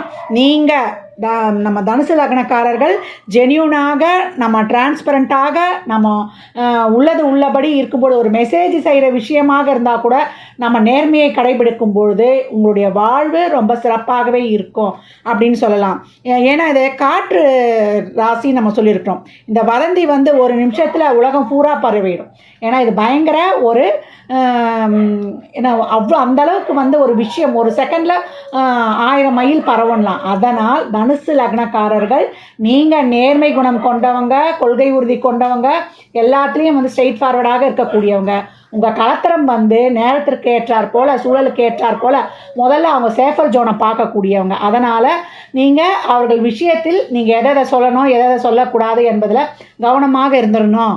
அதே போல் நீங்கள் எப்படி வந்து ஒருத்தருக்கு ஒருத்தர் வந்து இந்த வாழ்க்கையை பிரச்சனையாக இருக்குதுங்க, நாங்கள் எப்படிங்க இந்த வாழ்க்கையை எடுத்துகிட்டு போகிறது, இப்படியே தாங்க பிரச்சனையாக முடியுமா அப்படின்னு கேட்குறவங்களுக்கு நீங்கள் அவங்கக்கிட்ட நிறைய பேசுங்க. ஏன்னா மிதுனம் வந்து ரொம்ப புதன் வீடுன்றதுனால கம்யூனிகேஷன் வீடு, நிறைய பேச கேட்கும். அதே போல் நிறைய ஒரு குறுகிய தூரம் ஒரு பயணம் போவது, அதே போல் அவங்கள வந்து ஒரு உடல் அளவில் அவங்களுக்கு ஏதாவது பிரச்சனை இருந்தால் அதுக்கு நீங்கள் சொல்யூஷன் சொல்கிறது, கடன் வாங்கி மாட்டிக்கிட்டாங்கன்னா அதுக்கும் ஒரு வழி சொல்கிறது, உறவுகள் சார்ந்த விஷயத்தில் நீங்கள் அவங்களுக்கு ஒரு கைட் பண்ணி எடுத்துகிட்டு வர்றது, இப்படிலாம் பண்ணும்பொழுது 2 பேருக்குள்ளே இருக்க அந்த பிணக்குகள்லாம் மாறிடும். ஒருத்தருக்கு அதை தாண்டி ஒருத்தருக்கு ஒருத்தர் நான் சொன்ன மாதிரி அனைத்து விஷயங்களையும் உண்மையாக இருக்கும்பொழுது நீங்கள் வந்து சிறப்பாக இருந்துடலாம் அப்படின்னு சொல்லலாம். மேலும் இறை வழிபாடாக என்ன சொல்லலாம் அப்படின்னு கேட்டிங்கன்னா, பச்சை மரகதம் சம்மந்தப்பட்ட சிவலிங்கம் இருக்கிறது, மரகத லிங்கம் இருக்கிற கோயில்களுக்கு போகிறது, அதோட மீனாட்சி அம்மனை வந்து வழிபடுவது, இயற்கை சார்ந்த சூழல் இருக்கிற இடங்களுக்கு நீங்கள் போயிட்டு வருவது, பெண் பிள்ளைகளுக்கு கஷ்டப்படும் பெண் பிள்ளைகளுக்கு நீங்கள் வந்து கணவன் மனைவி இருவரும் சேர்ந்து உதவி பண்ணுவது, புதன்னாலே வயதுக்கு வராத 9 வயதிலிருந்து 12 வயதுக்கு உட்பட்ட குழந்தைகளை சொல்லும், அந்த குழந்தைகளுக்கு ஒரு சர்ப்ரைஸ் பண்ணி ஒரு சந்தோஷப்பட வைப்பது, திருநங்கைகளுக்கு உதவி புரிவது, திருநங்கைகளுக்கு உதவி புரியும் பொழுது அவங்களுக்கும் வந்து அவங்க பிளஸ்ஸிங்ஸ் வாங்கிக்கும்பொழுது உங்களுடைய இல்வாழ்க்கை சிறப்பாக இருக்கும். அதனால் இவங்க வந்து மல்டி பர்சனாலிட்டி மிதுனம், நீங்கள் ஸ்ட்ரெயிட் ஃபார்வேர்டு. அப்போ இந்த உங்களுடைய கலத்திரத்தோட அவுட்லைன் தெரிஞ்சிருச்சு. அப்போ அவங்களுக்கு ஏற்றாற் போல் நீங்கள் கடந்து செல்வது உங்களுடைய திருமண வாழ்க்கையை சிறப்பாக இருக்கும், உறுதி செய்யணும். அதுக்கு தான் நம்ம வந்து இதெல்லாம் ஒரு வானிலை அறிக்கை மாதிரி நம்ம கொடுத்து கொண்டு இருக்கிறோம். அதே போல் இப்போ 7ஆம் இடத்துலையே குரு இருக்கிறாருன்னா ப்ரொஃபஸர், பேங்கர், அக்கௌண்ட்ஸு, அதே போல் ஆர்டிங் ஃபீல்டு, மேனேஜ்மெண்ட்டு, அட்மினிஸ்ட்ரேஷன், மதம் சார்ந்த ஃபீல்டில் இருக்கிறது, மக்கள் பாதுகாப்புத்துறை, அதே போல் மக்கள் போராட்டங்களுக்கு தீர்வு சொல்வது, ஒரு HR டிபார்ட்மெண்ட்டு, அக்கௌண்ட்ஸ் ஃபீல்டில் இருக்கிறது, இதெல்லாம் இவங்களுக்கு சிறப்பாக இருக்குதுன்னு சொல்லலாம். கூட்டு தொழில் உண்டு, வேலை செய்யும் இடத்தில் வந்து காத்திரம் அமைவதற்கு, ஏன்னா 7-10 இருக்குது இல்லையா, ஆனால் இவங்க காத்திரம் வந்து வேலை செய்கிற இடத்துல பெண் கேட்கறதுக்கு வாய்ப்பு அதிகம் அப்படின்னு சொல்லலாம். கேந்திராதிபத்திய தோஷம் இந்த இதுக்கு இருக்குது. அதனால் பெண்களாக இருந்தாங்கன்னா வேலை இருந்தால் கணவரோட பிரச்சனை, கணவர் இருந்தால் வேலையில் பிரச்சனை, இது 2த்துல ஏதாவது ஒரு பிரச்சனை இருந்து கொண்டே இருக்கும் அப்படின்னு வந்து சொல்லிட்டோம். அதுக்கு தான் நம்ம என்ன பண்ணோம், டெய்லியும் ஒரு 5 நிமிடம் வந்து பின்னோக்கி நடக்கணும், அது அவங்களுக்கு பெரிய ஒரு பரிகாரமாக இருக்கும்னு சொல்லியிருக்கோம். 8ஆம் இடம் வந்து சந்திரனோட வீடு, கடகம். அப்போ சந்திரனாலே ஏற்ற இறக்கம் அதிகமாக இருக்கும். மழைக்காலத்தில் கீழே விழுந்து எழுவர், தாயிடம் வந்து கருத்து வேறுபாடு நிறைய இருக்கும். ஏன்னா 8ஆம் இடம்ன்றதுனால மழை காலத்தில் ரொம்ப கேர்ஃபுல்லாக இருக்கணும். அதே போல் 8ஆம் இடம் என்பது கலத்திரத்தோட குடும்பத்தையும் குறிக்கும். ஏற்கனவே கலகம் வந்து ஏற்ற இறக்கம்னு சொல்லியாச்சு, கொடுக்கும்போது வாங்கிக்கணும், இல்லைன்னா நம்ம கம்னு இருந்துடணும் அப்படின்ட்டு. இவங்க அதே போல் இந்த நீர் ராசின்றதுனால எமோஷ்னல் சென்டிமெண்ட் வந்து அவங்க மாமியார் வீட்டு சைடு நிறைய இருக்கும். அதனால் அவர்களுக்கு ஏற்றார் மாதிரி நம்ம வந்து விட்டு கொடுத்து சென்றுடணும். அதே போல் கோயில் கட்டி கும்பாபிஷேகம் செய்தவர், பரிவட்டம் கட்டி தேர்வடம் பிடித்து இழுத்தவர், அதே போல் சாமியாடி குறி சொல்லக்கூடிய குடும்பம் இவங்க மாமனார் குடும்பம் அப்படின்னு சொல்லியாச்சு. கேன்சர், ஆஸ்துமா, டிபி, அதே போல் எதிர்பாராத திடீர் மரணம் உண்டு இவங்களுடைய மாமியார் வம்சத்தில், இவங்களுடைய மாமியார் வீட்டு சைடு அப்படின்னு சொல்லலாம். ஆக்சிடெண்ட்டும் விபத்து வந்து ஏற்படுறதுக்கு அவங்க மாமனார் வழியில் மாமியார் வீட்டு சைடு இருக்கக்கூடிய வாய்ப்பு அதிகம். நிறைய விஷயங்கள் வந்து அவங்க கலத்திரத்தோட குடும்பத்தில் நிலையற்ற தன்மையாக இருக்கும். ஒன்றுக்கு மேற்பட்ட திருமணம் செய்தவர்களும் இருப்பாங்க. கடன் உண்டு, கடன் இருந்தாலும் அதை வந்து அடைச்சிடுவாங்க. எவ்வளோ பெரிய எதிரியாக இருந்தாலும் அவர்களை வெல்லக்கூடிய ஆற்றல் இவர்களுக்கு உண்டு. திருமணமே இவங்க சுய முயற்சியால் நடைபெறும் அப்படின்னு சொல்லலாம். அதே மாதிரி திருமணம் வந்து ஒரு தேதி ஃபிக்ஸ் பண்ணிவிடுவாங்க, அந்த தேதி கேன்சல் ஆகி இன்னொரு தேதியில் திருமணம் நடக்கும். அதே போல் ஒரு பொண்ணை பார்த்து எல்லாம் முடிவு பண்ணிவிடுவாங்க, அதே அங்கே கட் ஆகி அடுத்த வரன் அமையும். அதுக்கு ஆணாக இருந்தாலும் பெண்ணாக இருந்தாலும் இந்த மாதிரி வந்து மாறி அமையறதுக்கு வாய்ப்பு அதிகம் அப்படின்னு சொல்லியாச்சு. நீர்நிலைகளில் கவனம் தேவை. திடீர் அதிர்ஷ்டம் உண்டு.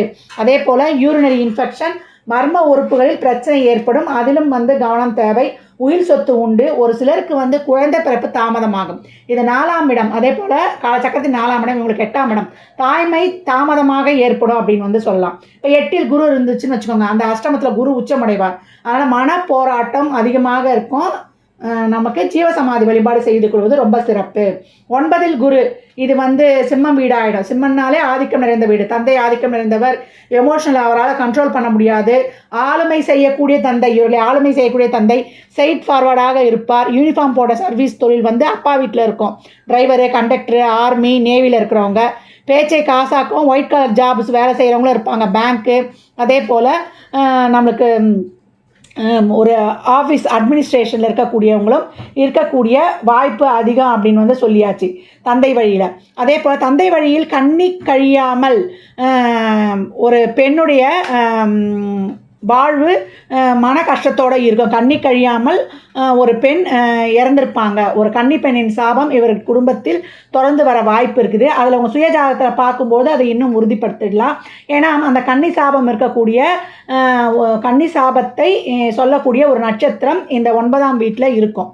அதனால் வந்து பெரும்பாலும் இவங்க இந்த ஏற்கனவே நம்ம சொன்ன மாதிரி பெண் குழந்தைகளுக்கு அந்த ஒரு சர்ப்ரைஸ் பண்ணி அவங்களுக்கு நிறைய ப்ளீஸ் பண்ணுவது ரொம்ப சிறப்பு அப்படின்னு சொல்லியாச்சு.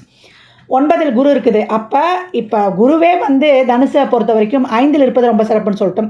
அதே மாதிரி 9இல் இருப்பதும் ரொம்ப சிறப்பு. கௌரவமான அரசியல், அரசாங்க இடத்தில் நல்ல மேன்மையான முதன்மையான இடத்தில் இருக்கக்கூடிய ஒரு தொழிலில் இருக்கிறாங்க. ரொம்ப சிறப்பாகவும் இருக்கிறாங்க அப்படின்னு சொல்லலாம். தந்தை வந்து சங்கம் இயக்கம் வச்சு ஒரு பெரிய பதவியில் இருந்திருப்பார். தந்தையுடைய குடும்பம் ஒரு பெரிய குடும்பம், பாரம்பரியமான குடும்பம் அப்படின்னு வந்து சொல்லலாம்.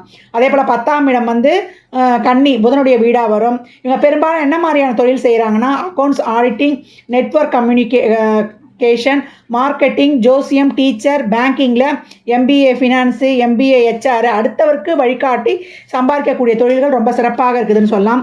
உணவு தொழில், வட்டி தொழில், பிரிண்டிங், கல்வி நிறுவனம் வைத்து நடத்துவது, விவசாயம், நீதித்துறை, துணிக்கடை, அரசு சார்ந்த துறைகள், தொழிற்சாலைகள், இதிலேயும் இவங்க வந்து அதிகப்படியாக வருமானம் ஈட்டுறாங்க. தொழிலில் வந்து எதிரிகள், போட்டிகள் எப்போதுமே இருக்கும். போட்டி இல்லாத தொழிலே இவங்களுக்கு இல்லைன்னு சொல்லலாம். மனைவி பெயரில் தொழில் செய்வர். அழகு சம்பந்தமான விஷயங்களில் நாட்டம் அதிகமாக இருக்கும். பியூட்டி, காஸ்மெட்டிக், இயற்கையாகவே இவங்களுக்கு அதில் வந்து ரொம்ப ஈடுபாடு அதிகம்னு சொல்லலாம். தொழிலை பொறுத்த வரைக்கும் எப்போதும் ஒரு வேகம் உண்டு. பல நாட்கள் வந்து அடிமை தொழில் செஞ்சுட்டு கடைசியில் சுயமாக தொழில் செய்பவர்களும் தனுசு லக்னக்காரர்கள் அப்படின்னு வந்து சொல்லலாம். 10இல் குரு இருக்கும்போது இவங்க என்ன இப்போ இந்த தொழிலும் செய்வாங்க. ஸ்பெசிஃபிக்காக 10இல் குரு இருந்துச்சுன்னா என்ன மாதிரியான அந்த ஃபீல்டில் இருக்காங்கன்னா சாஃப்ட்வேர், பேங்க், டீச்சர்ஸ் வேலையை செய்கிறாங்கன்னு சொல்லலாம். 11ஆம் வீடு வந்து துலாமுடைய வீடாக வரும். சுக்கிரனுடைய வீடு. சோஷியல் நெட்வொர்க், அதாவது தன்னை மீறி இன்வால்வ் ஆகிடுவாங்க சோஷியல் நெட்வொர்க்கில். 11ஆம் இடமே வந்து பெரிய சோஷியல் நெட்வொர்க், சோஷியல் கேதரிங் அப்படின்னு வந்து சொல்லலாம்.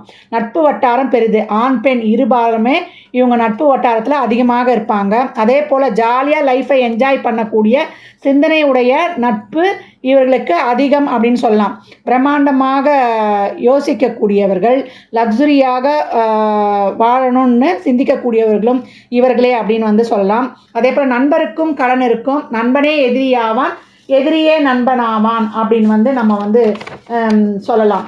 ஆக மொத்தத்தில் தனுசு ராசிக்காரர்களுக்கு இப்போ 11ஆம் இடத்தில் குரு இருக்கிறாரு அப்படின்னா நல்ல பொன் பொருள் சேர்க்கை, பொருளாதார வாழ்க்கை ரொம்ப சிறப்பாகவே இருக்குது அப்படின்னு வந்து சொல்லலாம். ஏன்னா 11ஆம் இடம் சுக்கிரனாக இருக்கனால ரொம்ப சிறப்பு அப்படின்னு வந்து சொல்லியாச்சு. 12ஆம் வீடு வந்து விருச்சிகத்தோட வீடு. இது இந்த அதிபதி யார்? செவ்வாய். கடந்த ஜென்மத்தில் நம்ம என்னென்ன பாவம் செஞ்சோமோ அதெல்லாம் வந்து நம்ம விருச்சகத்தின் மூலமாக தான் நம்ம வந்து கழிப்போம். நம்ம ஏற்கனவே பார்த்துருக்கோம். அயன சயன போகம், உணவு சம்மந்தப்பட்ட விஷயங்களில் கவனம் தேவை. ஏன்னா இது மூலியமாக தான் இவங்க கர்மாவே கழியும் அப்படின்னு வந்து நம்ம சொல்ல போகிறோம். போன ஜென்ம கர்மா. தவறான உணவு பழக்க வழக்கங்கள், முறையற்ற தூக்கம் கண்டிப்பாக இவங்களுக்கு பிரச்சனையை தந்தே தீரும் அப்படின்னு சொல்லியாச்சு. 12ஆம் வீடு விருச்சக வீடுன்னு சொல்லிட்டோம். இதில் குரு இருந்துச்சுன்னா வரவு செலவு சரியாக இருக்கும். என்ன வரவுக்கும் தானிக்கு தீனி சரியாக போச்சுங்க, என்னங்க நான் சம்பாதிக்கிறேன், கையில் 10 பைசா மிஞ்சல அப்படின்னு சொல்கிற மாதிரி இருக்கும். அந்த இடத்துல இருந்து செவ்வாயை தசை நடத்திட்டாருன்னா இன்னும் கேட்கவே வேண்டாம். வெளிநாடு அடிக்கடி சென்று வருவர். ஒரு சொத்து சகோதரருக்கு ஒரு சொத்து இழப்பும் உண்டு. ஒரு சகோதரர் இழப்பும் இவங்களுக்கு இருக்கும். தனுசு லக்னக்காரர்கள் என்ன மாதிரியான விஷயங்களில் கவனமாக இருக்கணும் அப்படின்னு பார்க்கும்பொழுது, இவங்களுக்கு 5ஆம் வீடு வந்து நம்மளுக்கு வந்து மேஷ வீடுன்னு சொல்லியிருக்கிறோம். செவ்வாய் அதற்கு அதிபதி. இவர்களுக்கு வந்து குழந்தைகள் வந்து இவங்க எதிர்பார்க்குற மாதிரி இருக்க மாட்டாங்க. குழந்தைகள் வந்து இவங்களுக்கு பிரயோஜனப்பட மாட்டாங்க. குழந்தைகளை எதிர்பார்த்து இவர்கள் இருக்கக்கூடாது அப்படின்னு வந்து சொல்லலாம். குழந்தைகளால் வந்து இவங்களுக்கு முழு பயனும் இல்லை. குழந்தைகள் வந்து எப்போ வந்து இவங்ககிட்ட அன்பாக இருக்கணும், கேர் கொடுக்கணும்னு நினைக்கிறாங்களோ அவங்க வந்து அப்போ அதை பெற்றுக்கொள்ளணும். குழந்தைகளை வந்து நம்பி இவங்க சார்ந்து இருக்கக்கூடாது. அதே போல் இவங்களுக்கு வந்து 7ஆம் பாவமாக நம்மளுக்கு மிதுனம் வரும்னு சொல்லியிருக்கிறோம். அது ஏற்கனவே ஒரு காசிப் ராசி. 7ஆம் இடம் தொட்டு காத்திரத்தை தொட்டு இவங்க தேவையில்லாத விஷயங்களை வந்து வெளில பேசக்கூடாது. பேசினா அது வந்து எல்லா இடங்களிலும் நல்ல விதமாக பரவதோ இல்லையோ தவறாக பரவி அதனால் இவங்களுக்கு ஒரு பிரச்சனையும் ஏற்படக்கூடும். அதே போல் வேலை செய்யும் இடங்களில் வந்து பஞ்சாயத்து இருந்து கொண்டே இருக்கும். அந்த மாதிரியான இடங்களில் வந்து நம்ம வந்து ஒரு ஆர்கியூமெண்ட்டெல்லாம் தவிர்த்து கொள்வது ரொம்ப சிறப்பு. அப்படி இல்லைன்னா நம்மளுக்கு எதிரிகள் தானாகவே உருவாயிடுவாங்க அப்படின்னு சொல்லலாம். அதே போல் இவங்க தனுசு லக்னக்காரங்களை பொறுத்த வரைக்கும் மனிதன் பாதி மிருகம் பாதி ஆளவந்தான் கேரக்டர்னு சொல்லலாம். நீ நல்லவனா, நான் உனக்கு நல்லவன், நீ கெட்டவனா, நான் உனக்கு கெட்டவன் அப்படின்னு சொல்லக்கூடியவர்கள். இவங்களை வந்து யாருமே எதிர்க்க முடியாது. ஏன்னா குருவுடைய வீடு அல்லவா, நல்ல சாமர்த்தியசாலிகள் சொல்லலாம். இவங்ககிட்ட வந்து ஃப்ரெண்ட்லியாக மூவ் பண்ணி இவங்ககிட்ட ஒரு அன்பால் சரண்டர் ஆகும்பொழுது இவங்களை வந்து எளிதில் நட்பு கொள்ளலாம். ஏன்னா நம்மளுக்கு வழிகாட்டவும் செய்வாங்க. அதனால் இவங்களை வந்து சிறப்பாக நம்ம வந்து கையாண்டுடலாம் அப்படின்னு சொல்லலாம். இப்போ தனுசு லக்னக்காரர்கள் வந்து வாழ்வில் வந்து நாங்கள் சிறப்பாக இருக்கிறோமா, என்ன மாதிரியான வழிபாடுகள் பண்ணோன்னு கேட்டால், குருமார் வழிபாடு செய்வது, அவங்ககிட்ட பிளஸ்ஸிங்ஸ் வாங்கிக்குவது, திருச்செந்தூர் கடலில் வருஷம் ஒரு தடவை சென்று நீராடி விட்டு வருவது. எப்படின்னா திருச்செந்தூரில் ஐயனை பார்க்க போகிறதுக்கு நம்ம இறங்கி போகணும். ஏறும்பொழுது நம்ம மேலே ஏறி நம் வாழ்வில் ஒரு முன்னேற்றத்தை அடைவது போல் மேலே வரும்போது ஏற்றத்தை காணும். அதனால் திருச்செந்தூர் கடலில் ஐயனை வழிபட்டு வரும்பொழுது அவன் பன்னீர் கையால் கொடுத்தானா நம்ம தான் வாங்க முடியாது. அப்படி ஒரு 5ஆம் பாவம் 12க்கும் உரியவரே செவ்வாய். அப்போ திருச்செந்தூர் முருகனை வழிபடும் பொழுது உங்கள் வாழ்வில் அதிர்ஷ்டம் மற்றும் அனைத்து விதமான நன்மைகளையும் நீங்கள் அடைவீங்க அப்படின்னு சொல்லலாம். இவங்களுடைய கொடுப்பனை என்னம்மா, எங்களுக்கு என்ன தான் கொடுப்பனை, நாங்கள் வாழ்க்கையை எப்படி ஃபேஸ் பண்ணுறது அப்படின்னு கேட்குறவங்களுக்கு இவங்களுடைய தாத்தா சொத்து, பூர்வீக சொத்துன்னா இப்போ அப்பா சம்பாரிச்சதான் பூர்வீக சொத்துன்னு சொல்லுவோம். ஆனால் தாத்தா சம்பாதித்த சொத்து இவர்களுக்கு உதவியாக இருக்காது. ஒன்று தாத்தா ஒரு பழக்க தெரியாதவராக இருந்திருப்பார், இல்லை நல்லா ஒரு பணங்காசு சம்பாரிச்சிருந்தாலும் அவர் ஊருக்கு தான தர்மம் பண்ணியிருப்பார், நிறைய பேருக்கு கடன் கொடுத்து அது வந்து திருப்பி வாங்காமல் ஊருக்கு உழைத்தவராக இருந்திருப்பார். இல்லைங்க எங்கள் தாத்தாவால் நாங்கள் நல்ல பெனிஃபிட் அடைகிறோங்க அப்படின்றவங்களுக்கு தாத்தாக்கு அந்தளவுக்கு வந்து ஒரு பூரண ஆயுள் இருக்காது. தாத்தா ஒன்று இருக்க இயலாத சூழ்நிலை, அப்படி இல்லை தாத்தா இருக்கிறாரு அப்படின்னா அவரால் எங்களுக்கு வந்து பெனிஃபிட் இருக்காது. அதே போல் மூத்த குழந்தையிடம் இவங்க கவனமாக இருக்கணும். ஏற்கனவே சொன்ன மாதிரி மூத்த குழந்தையை எதிர்பார்க்கிறதோ இல்லை மூத்த குழந்தை நம்மக்கிட்ட வந்து ஃபேவராக இருக்கும். அதாவது முதல் குழந்தை இவங்களுக்கு வந்து பிறப்பதில் ஒரு பிரச்சனை, ஒரு தடை தாமதம், இல்லை ஒரு அபார்ட் ஆகிடுறது, இல்லை குழந்தை பிறந்து இறப்பது, இல்லைங்க எனக்கு மூத்த குழந்தை இருக்க தான் செய்யுது அப்படின்னா அவங்கக்கிட்ட இவங்க எதுவும் எதிர்பார்க்கக்கூடாது. தாத்தாவாக இருந்தாலும் மூத்த குழந்தையாக இருந்தாலும் அவங்க கொடுக்குறத வாங்கிக்கணும், இல்லை இவங்க எனக்கு செய்யணுன்ற ஒரு எதிர்பார்ப்பு வைக்கும்பொழுது அவங்களுக்கு அங்கே ஏமாற்றமே மிஞ்சியும் அப்படின்னு சொல்லலாம். ஒரு சிலருக்கு வந்து இந்த 5ஆம் பாவம் தொட்டு ஒரு வேலை செய்வாங்க. ஒரு சிலர் செய்கிற வேலைகள் வந்து மற்றவர்களுக்கு வழிகாட்டுவது, ஒரு சேவை செய்கிறதா இருக்கும். அது தொழிலாகவே இருக்கும். எப்படின்னா ஒரு டீச்சராக இருக்கிறது, ஒரு வழிகாட்டியாக இருக்கிறது, ஒரு கன்சல்டண்ட்டாக இருப்பது, அதே போல் மக்களுக்கு சேவை செய்யும் தொழில்கள், ஒரு உணவு சார்ந்த தொழில், மருத்துவ சார்ந்த தொழில், அதே போல் நம்மளுக்கு நாட்டுக்கு மக்களுக்கு சேவை செய்யும் தொழிலில் இருக்கிறவங்களுக்கு இது வந்து ஒரு இந்த கர்மாவை நீக்கிடும்.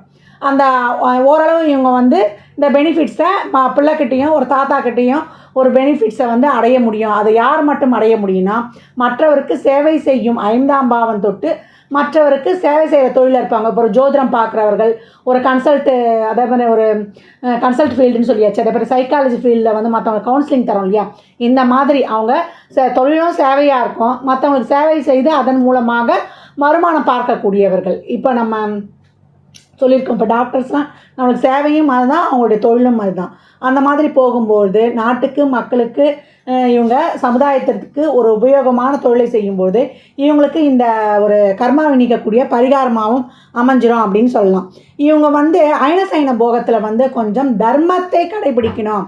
அயனசைன போகம் என்னென்னா நம்ம சாப்பிடக்கூடிய உணவு, நம்முடைய தூக்கம், நம்ம படுக்கையறை விஷயம், நேரத்துக்கு சாப்பிட்றணும், நேரத்துக்கு தூங்கிடணும். ஆமாம் எப்படிமா எங்களுடைய வேலை அந்த மாதிரி கிடையாது அப்படின்றவங்க பசிக்கும் போது சாப்பிட்ணும், நம்மளை அறியாமல் நம்ம உடம்பு வந்து நம்மளை படுக்க சொல்லும், அந்த நேரங்களில் இவங்க படுத்துடணும். அப்படி அந்த முறையை இவங்க வந்து ஒரு ஒழுங்குமுறையை வந்து இவங்க சாப்பாட்டு விஷயத்துலையும் தூக்க விஷயத்துலையும் கடைபிடிக்கலன்னா பெரும்பான்மையான உடல்நிலை பாதிக்கப்பட்டு அதற்கான ஒரு மருத்துவ செலவு, ஒரு வயிறு சம்மந்தப்பட்ட பிரச்சனைகள் இவங்க அதிகப்படியாக எதிர்கொள்ள வேண்டும்.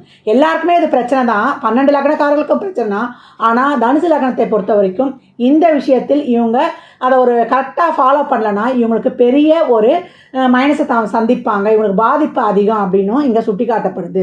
அதே போல் படுக்கை அறை விஷயம், இது வந்து எப்படின்னா இதில் கணவன் மனைவி ஏற்கனவே நம்ம சொல்லியிருப்போம் 7ஆம் பாவம் பார்க்கும்போது கணவன் மனைவி ஒருவருக்கொருவர் உண்மையாக இருக்கணும் அப்படின்னு சொல்லியிருப்போம். படுக்கை அறை சம்மந்தப்பட்ட விஷயங்களில் ஒரு சிலருக்கு வந்து ஒரு தவறுவதற்கு ஒரு வாய்ப்பு இருக்கும், சூழலும் ஏற்படும். ஏன்னா இவங்களை வந்து மற்றவங்க வந்து மிஸ்யூஸ் பண்ணிப்பாங்க. இவங்களுக்கு அந்த எண்ணம் இல்லைனா கூட இவங்களை வந்து பார்ப்பவர்கள் வந்து மிஸ்யூஸ் பண்ணிக்கக்கூடிய வாய்ப்பு இருக்கும், சூழலும் ஏற்படும், தவறு செய்வதற்கான சூழல். அந்த நேரத்திலலாம் இவங்க வந்து கொஞ்சம் அவேராக இருந்து தர்ம வழியில் நடந்துடணும். அதே போல் கல்யாணத்துக்கு முன்னாடியும் சரி கல்யாணத்துக்கு பின்னாடியும் சரி ஒரு எக்ஸ்ட்ரா வந்து ஒரு உடல் சார்ந்த விஷயங்களில் தர்மத்தை தாண்டி போயிடக்கூடாது. கணவன் மனைவி விஷயங்களில் இப்போ தனுசு லக்னமாக இருந்தாலும் அவருடைய கலத்திரமான மிதுன லக்னத்துக்கு உண்மையாக இருக்கணும். மிதுன லக்னக்காரர்களும் தனுசு லக்னக்காரர்களுக்கு உண்மையாக இருக்கணும். உடலாலும் எண்ணத்தாலும் செயலாலும் அவங்க ஒரு ஆசைன்ற இந்த உடலுறவு விஷயங்களாக இருந்தாலும் நேர்மையையும் தர்மத்தையும் கடைபிடிக்கும் பொழுது இவங்க 2 பேருக்குமே வாழ்நாள் சிறப்பாக இருக்கும். அப்படி இல்லை இவங்க அந்த தர்மத்தை கடைபிடிக்கல, இல்லைங்க எனக்கு சூழல் ஒத்துழைச்சிருச்சு நான் அப்படி தப்பு செஞ்சுட்டுலாம் சொல்லக்கூடாது. இதுக்கு தான் வந்து இந்த மாதிரிலாம் உங்களுக்கு பிரச்சனை வரும், அப்போ நீங்கள் அவாராக இருக்கணும்னு இதெல்லாம் வந்து உங்களுக்கு இங்கே அறிவுறுத்தப்படுகிறது, அண்டர்லைன் பண்ணிக்கோங்க. அப்போ அந்த தார்மீக முறையை வந்து நீங்கள் கடைபிடிக்கல, இப்போ கணவனாக தான் இருந்து அவங்களுடைய உணர்வுகளுக்கு மதிப்பு கொடுக்கல, இதே மனைவியாக இருந்து அவங்க உணர்வுகளுக்கு மதிப்பு கொடுக்கல, ஆண் பெண் இருவருக்குமே ஒன்று தான் கொடுக்கல அப்படின்னு சொல்லும் பொழுது இவங்களுடைய வாழ்க்கையில் ஒரு முன்னேற்றம் இருக்காது. இவங்க வாழ்க்கையில் வந்து கீழே போயிடுவாங்க, இவங்க முன்னேற்றத்திலேருந்து கீழே போயிடுவாங்க. ஒரு முன்னேற்றம் அடையணும்னா கூட 1000 அசங்க அவமானங்களை இவங்களுக்கு சந்திக்கணும். ஒரு நிலையான ஒரு வாழ்வையில் ஒரு ஏற்றமும் முன்னேற்றமும் இருக்காது. அதனால் இவங்க 12ஆம் பாவம் தொட்ட அயன சயன போக விஷயங்களில் தார்மீகத்தையும் தர்மத்தையும் அதுவும் இந்த உண்மையான விஷயங்கள் இந்த படுக்கறை விஷயங்களில் அதிகப்படியான கவனமும் நேர்மையும் இவர்கள் கடைபிடிக்கணும் அப்படின்னு சொல்லியாச்சு. அதே போல் இவங்களுக்கு இந்த கணவன் மனைவி சார்ந்த ரிலேஷன்ஷிப் விஷயங்களில் ஏற்கனவே நான் சொல்லியிருப்பேன், தனுசு வந்து ஒரு ஸ்ட்ரெயிட் ஃபார்வர்டு நேர்மையாக இருக்கும், கொண்ட கொள்கையில் உறுதியாக இருக்கும், அவங்க வந்து மற்றவர்களுக்கு வழிகாட்டுவாங்க அப்படின்னு நம்ம சொல்லியிருப்போம். மிதுனம் வந்து எல்லாமே கணக்கு பார்க்கும், நேரத்துக்கு ஏற்ற மாதிரி மாறிடும், ஒரு மல்டி பர்சனாலிட்டி அப்படின்னு சொல்லியிருப்போம். இவங்களுடைய உறவுகள் வந்து யாரை கட்டினாலுமே பிரச்சனை தான், எல்லாருக்குமே 7ஆம் பாவம்னாலே பிரச்சனை. இந்த பிரச்சனைகளை சரி செய்து இவங்க வாழ்க்கையை சிறப்பாக எடுத்து போவதற்கும் இல்லை திருமணமே தடைபடுது அப்படின்றவங்களுக்கும் இவங்க வந்து திருமணத்திற்காக இப்போ ஒரு சில பரிகாரங்களும் இருக்குது, இறை வழிபாடுகள். திருமணம் பண்ணிட்டோங்க, நாங்கள் வாழ்க்கையில் வந்து சிறப்பாக இருக்கணும், திருமணம் பண்ணணும், நாங்கள் எப்படி எங்கள் வாழ்க்கையை எடுத்துகிட்டு போகிறது அப்படின்னு சொல்கிறவங்க இவங்க வந்து குரு வழிபாடு செய்வது நல்லது வியாழந்தோறும். அதே போல் குருவாக இருக்கிற தெய்வங்களோட ஆலயத்தை திருமணம் செய்வது, காலபைரவர் கோயிலில் திருமணம் செய்வது, திருச்செங்கோடு அர்த்தநாரீஸ்வரர் கோயில், சிவன் பார்வதி எங்கே வந்து இணைந்து அர்த்தநாரீஸ்வரராக இருக்கிறாங்களோ அந்த இடங்களில் வந்து இவங்க திருமணத்தை வைத்துக்கொள்வது சிறப்பு. திருமணத்துக்கு முன்னாடி திருமணம் பண்ணிட்டாங்கன்னா அந்த கோயிலில் போய் தம்பதி சமேதராக வழிபடுவது சிறப்பு அப்படின்னு சொல்லலாம். இப்போ திருமணம் ஆகிறதுக்கு முன்னாடி இப்போ திருமணம் வயது வருது அப்படின்னா இவங்க வருடத்தில் ஒரு 3 வருடம் ஆனி மாதம் வரக்கூடிய நம்மளுக்கு மிருகசீரிஷ நட்சத்திரம், திருவாதிரை நட்சத்திரம், புனர்பூஷ நட்சத்திரங்களை பின்வரும் வழிபாடுகளை செய்யணும். திருமண காலகட்டம் வரும்பொழுது முதல் வருடம் ஆனி மாதம் இவங்க வரக்கூடிய நட்சத்திரம் மிருகசீரிஷ நட்சத்திரம் அன்று குருவாயூர் சென்று வழிபடுவதோ அல்லது நெமிழியில் இருக்கும் பாலா திரிபுர சுந்தரி கோயில் வாலாம்பிகையை வழிபடுவதும் ரொம்ப சிறப்பு. அதே போல் இவங்க எடைக்கு எடை இவங்க இஷ்டப்பட்ட ஒரு பொருளை ரோட்டோரம் இருக்கக்கூடிய குழந்தைகளுக்கோ இல்லை காலனியில் வசிக்கும் குழந்தைகளுக்கு இல்லை குடிசையில் வசிக்கக்கூடிய கஷ்டப்படும் குழந்தைகளுக்கு ஒரு 9 வயதிலிருந்து 12 வயதுக்கு உட்பட்ட குழந்தைகளுக்கு தானமாக தருவதும் இவங்களுக்கு சிறப்பான பரிகாரமாக இருக்கும். அதே போல் அடுத்த வருடம் வரக்கூடிய திருவாதிரை நட்சத்திரம் ஆனி மாதம் வரக்கூடிய திருவாதிரை நட்சத்திரம் அன்று சிவன் கோயில் இருக்கக்கூடிய காலபைரவர் கோயிலில் காலபைரவருக்கு முழு அபிஷேகத்துக்கு கொடுத்து இவங்க பார்க்கவும் செய்யணும். வருடம் முழுவதுக்கும் அங்கே அபிஷேகம் செய்யறதுக்கான பணத்தை முழு அபிஷேகம் செய்வதற்கான பணத்தை கட்டிவிட்டு வருவதும் இவங்களுக்கு ரொம்பவும் சிறப்பு. அதற்கு அப்புறம் 3வது வருடம் வரக்கூடிய ஆனி மாதம் புனர்பூச நட்சத்திரம் அன்று ராமர் கோயிலில் முழு அபிஷேகத்திற்கு தந்து அந்த அபிஷேகத்தை இவங்க பார்த்துட்டு வருவதும் சிறப்பு. கல்யாணம் ஆவறதுக்கு முன்னாடியும் இதை வந்து செய்யலாம். 3 வருடம் தொடர்ந்து ஒவ்வொரு வருடம் ஒவ்வொரு நட்சத்திரமும் செய்யலாம். இல்லை திருமணம் ஆயிடுச்சிங்க, எங்கள் வாழ்க்கையில் வந்து பிரச்சனையாகவும் இருக்குது, முன்னேற்றமும் இல்லைன்னா வாழ்நாளில் இந்த 3 வருடங்கள் இந்த 3 நட்சத்திரங்களில் இந்த மாதிரி வழிபாடு செய்வது மிகவும் சிறப்பு, சாலச் சிறந்தது. ஏன்னா புனர்பூசம்ன்ற ஒரு நட்சத்திரம் அங்கே இருக்கும். புனர்பூசம் ஒன்றை பிடுங்கி ஒன்றை வந்து கொடுக்கும். அப்போ 7ஆம் பாவத்தில் இந்த நட்சத்திரம் இருப்பதனால திருமண வாழ்வு ஒன்று முறிவு ஏற்பட்டு மற்றொன்று கொடுக்கும். ஆனால் மற்றொன்று கொடுப்பது சிறப்பாக இருக்கும். கலத்திரன் வரும்பொழுது அது அப்படி அந்த அளவுக்கு சிறப்பாக இருக்காது. அதனால் அமையிற வாழ்க்கையை நம்மளுக்கு ஆரம்பத்திலேயே சிறப்பாக அமைவதற்கு தான் நம்ம இறைவன் காலடியை வந்து சரணடைகிறோம் அப்படின்னு வந்து சொல்லலாம். இந்த பரிகாரங்கள் சிறப்பான பலனை உங்களுக்கு தரும். ஏற்கனவே தனுசு லக்னக்காரர்கள் ஸ்ட்ரெயிட் ஃபார்வர்டு குருவாக இருந்து வழிகாட்டக்கூடியவர்களுக்கு ஒரு மல்டி பர்சனாலிட்டி, சுயநலம் கொண்டவர்கள், நேரத்துக்கு ஏற்றாற் போல மாறக்கூடியவர்கள், ஒரு மல்டி பர்சனாலிட்டி உடையவர்கள், அவங்க நல்ல ஒரு நாலேஜு ஸ்கில்லு ரொம்ப ஆக்டிவான பர்சன் இருந்தாலும் இந்த மாதிரியான ஒரு சில குறைபாடுகளும் அவங்கக்கிட்ட இருக்கும். அதையும் தவிர்த்து 2 பேரும் இணைந்து வாழ்வதற்கு தான் இந்த இறை வழிபாடுகளும் பரிகாரங்களும். ஏன்னா இறைவனை தாண்டி கிரகங்கள் வந்து வேலை செய்ய முடியாது. அதனால் இந்த வழிபாடுகளை பின்பற்றி உங்கள் வாழ்நாளில் நீங்கள் வந்து சிறப்பான பலன்களை வந்து அனைத்தும் அடைஞ்சிடலாம். இப்போ இந்த புனர்பூச நட்சத்திரம் ஒரு 2ஆம் பாவமோ ஒரு 10ஆம் பாவமாக இருந்தால் ஒரு தொழில் போய் இன்னொரு தொழில் அமைவது சிறப்பு. 7ஆம் பாவம்னும் பொழுது அதை காத்திரம் சார்ந்த ஒரு பிரச்சனையை வந்து லைஃப் லாங் கொடுத்துரும். அதற்கு தான் நம்ம முன்கூட்டியே இந்த பரிகாரங்களை செய்து கொள்வது சிறப்பாகும்.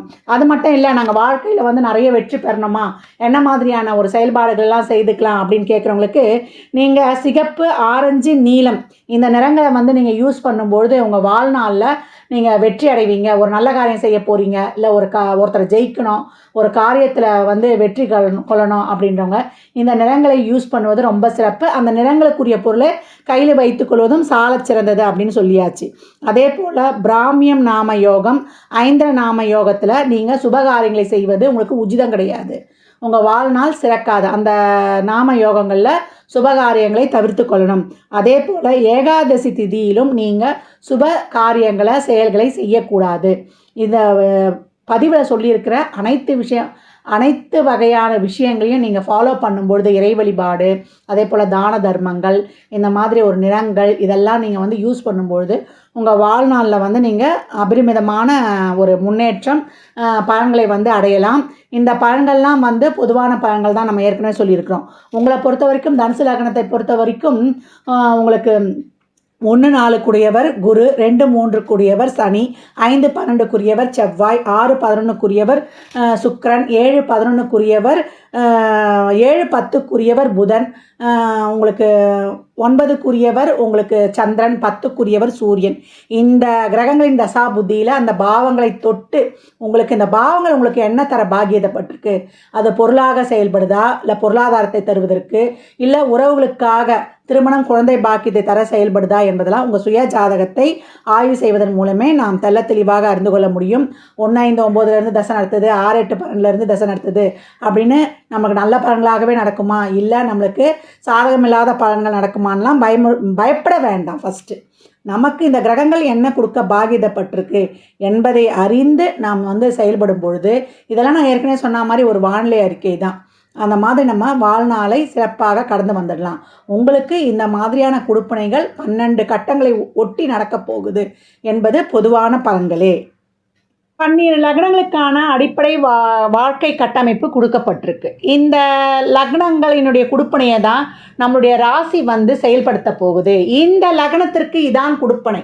நாம் ஒரு ராசியில் ஜனிச்சிருப்போம் இல்லையா, அந்த ராசியில் இருக்கக்கூடிய தசா புத்திகளின் வழியாக சந்திரன் ஒவ்வொரு தசா புத்தி வழியாக தான் இந்த லக்னங்களின் கொடுப்பனையை அனுபவிக்க போகிறார்.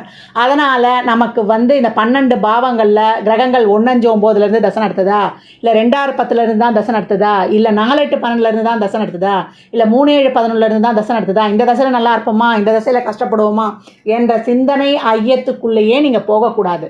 இந்த கிரகங்கள் உங்களுக்கு என்ன தர பாக்கியதப்பட்டிருக்கு. இந்த பாவத்தை தொட்டு நீங்கள் என்ன அனுபவிக்க போகிறீங்க? அது பொருளாக அனுபவிக்க போகிறீங்களா, இல்லை உறவுகளுக்காக அது சப்போர்ட் பண்ண போகுதா என்பதெல்லாம் நீங்கள் தெரிந்து கொள்ளணும். இந்த காலகட்டம் எனக்கு என்ன நடக்கும், இந்த தசாபுத்தி எனக்கு என்ன சொல்லுது, நான் வாங்கின கொடுப்பனையை இந்த தசாபுத்தி நான் நல்லா அனுபவிக்க போகிறேன்னா இல்லை கஷ்டப்பட்டு தான் அனுபவிக்க போகிறேன்னா என்பதை சொல்லுவதற்கெல்லாம் உங்கள் சுய ஜாதகம் தான் பேசும். அதனால் அன்பர்கள் வந்து இந்த பொது பலனான இந்த லக்ன பலன்களை கேட்டு உங்கள் வாழ்வில் நீங்கள் ஒவ்வொரு காலத்துலேயும் இந்த தசாபுத்தி காலங்களில் நம்ம எப்படி வந்து கடந்து வந்துடலாம் என்பதை வந்து சிறப்பாக அறிந்து கொள்ளலாம். இதில் சொல்லியிருக்கின்ற எதெல்லாம் செய்யணும், எதெல்லாம் செய்யக்கூடாது, அதுதான் இங்கே கொடுத்துருக்கு. உங்கள் கொடுப்பனை என்ன, எந்தெந்த விஷயங்களில் நீங்கள் கவனமாக இருக்கணும், இப்படி தனித்தனியாக உங்களுக்கு பிரித்து கொடுத்து இந்த அளவுக்கு வந்து உங்களுக்கு இது ஒரு நீண்ட பதிவு. அதனால் நம்ம வாழ்க்கையை எதுக்கலாமோ நம்ம நேரம் செலவிடுறோம். இந்த பதிவை வந்து பொறுமையாக கேளுங்க. கேட்டு உங்கள் வாழ்நாளில் வந்து நீங்கள் சிறப்பாக வந்து திட்டம் தீட்டி கொள்வதற்கு இந்த லக்னம் தான் மெயின். அதுதான் ஒரு ஜாதகரின் உயிர் நாடியே. இந்த லக்னாதிபதி எங்கே போய் உட்கார்ந்துருக்கிறாரு, அந்த இடத்த தொட்டு உங்களுடைய வேலை செய்கிற தொழில் துறை மாறும். அதே போல் அவங்களுடைய குணம், ஆசை, ஆர்வம்லாம் இந்த லக்னாதிபதி உட்கார்ந்த இடத்த பொறுத்து அமையும். அதனால தான் நம்ம வந்து எப்போவுமே என்ன சொல்கிறோம், இப்போ ராசி பலனோ பொது பலனோ உங்களுக்கு வந்து குறைந்த அளவே வேலை செய்யும். உங்களுடைய சுய ஜாதகமே உங்களுக்கு எந்த காலகட்டம் இது நடக்க போகுது என்பதை வந்து முழுமையாக அறிந்து கொள்ளலாம் என்பதை வந்து வலியுறுத்தி கொண்டே இருக்கிறோம். ஜோதிடம் நான் எப்பவும் சொல்கிற மாதிரி இது ஒரு வானிலை அறிக்கை. இந்த காலகட்டம் மழை வரும், இந்த காலகட்டம் வெயில் வரும்னு எப்படி வந்து வானிலை அறிக்கை சொல்லுதோ அந்த மாதிரி நம்ம வாழ்க்கையிலுடைய பிறந்ததிலிருந்து வாழ்நாள் முழுவதும் நமக்கு இந்தந்த காலகட்டத்தில் இதெல்லாம் நடக்கும். அந்தந்த காலகட்டங்களில் அதற்குரிய தெய்வத்தையும் நம்ம வணங்கி நம்ம வாழ்நாளை வந்து சிறப்பாக எடுத்து போடலாம் என்பதற்கு தான் இந்த ஜோதிடம் எனும் காலக்கணிதம் வந்து நமக்கு சிறப்பான ஒரு கிஃப்ட்டுன்னு சொல்லலாம். நம்ம முன்னோர்கள் தந்த ஒரு சிறப்பான கொடுப்பினை அப்படின்னு சொல்லலாம். அதே போல் நிறைய இதில் சொல்லியிருக்கின்ற அனைத்து விதமான இறை வழிபாடுகளை முதல்ல பின்பற்றுங்க. அதே போல் கிரகங்கள் லக்னத்துக்கு சப்போர்ட் பண்ணிவிட்டால் நம்ம ஈஸியாக எப்பேற்பட்ட கஷ்டத்துலேருந்து நம்ம ஜெயிச்சு வந்துடலாம், தைரியமாகிடலாம். அதே போல் லக்னத்துக்கு சப்போர்ட் பண்ணல அப்படின்னும் போது நம்ம இன்னும் கொஞ்சம் கூடுதலாக எஃபர்ட் போட்டு இறைவனுடைய பாதார விந்தங்களை பிடித்து கடந்து வந்துடணும். அதெல்லாம் எப்படி நம்ம இதை பார்த்து தெரிந்து கொள்ளலாம். நிறைய தான தர்மங்கள் செய்யுங்க. அதே போல் பெரியவர்கள்கிட்ட நிறைய பிளெஸ்ஸிங்ஸ் வாங்கிக்கோங்க. இயலாதவருக்கு உங்களால் இயன்ற தான தர்மங்களை தாராளமாக செய்யுங்க. அதுதான் நான் என்னுடைய மாத பதிவுகளாகட்டும் என்னுடைய எல்லா பதிவுகளில் செய்யறது அதுதான். இயலாதவருக்கு அவங்க சூழலை அறிந்து நீங்கள் உதவும் பொழுது இறைவன் நேரடியாக இறங்கி வந்து உங்கள் வாழ்வை வளமாக்கி விடுவான் அப்படின்னு சொல்லியாச்சு. அன்பர்கள் பதிவினை முழுமையாக கேளுங்க. தாங்கள் கேட்பதோடு மட்டுமல்லாமல் தங்கள் உற்றார் உறவினர் நண்பர்களுக்கும் பகிருங்க. ஜாதகம் பார்க்க விரும்பும் அன்பர்கள் இந்த எண்ணிற்கு ஒரு மெசேஜ் செய்யுங்க. தங்களுக்கான விவரங்கள் அளிக்கப்படும். அப்பாயின்மெண்ட் பெற்றுக்கொள்ளலாம். ஜாதகம் சிறந்த முறையில் கணித்து பார்த்து தரப்படும். வாஸ்துப்படி வீடு கட்ட பிளான்கள் போட்டு தரப்படும். வாஸ்து பார்த்து தரப்படும். நியூமராலஜி படி குழந்தைகளுக்கு பெயர் வைத்து தரப்படும். தொழிற்சாலை நிறுவனங்களுக்கும் பெயர் வைத்து தரப்படும். சுபமுகூர்த்த நாட்கள் குறித்து தரப்படும். அவரவர் சேவைக்குண்டான கட்டணங்களை செலுத்தி சிறப்பான சேவைகளை பெற்று வாழ்வை வளமாக்கிக் கொள்ளலாம். மற்றும் ஒரு சிறப்பான பதிவில் சந்திக்கும் வரை தங்களிடமிருந்து விடைபெற்றுக் கொள்வது ஆதித்ய சொர்ணலக்ஷ்மி. மிக்க நன்றிகள். வாழ்க வளமுடன். நற்பவி.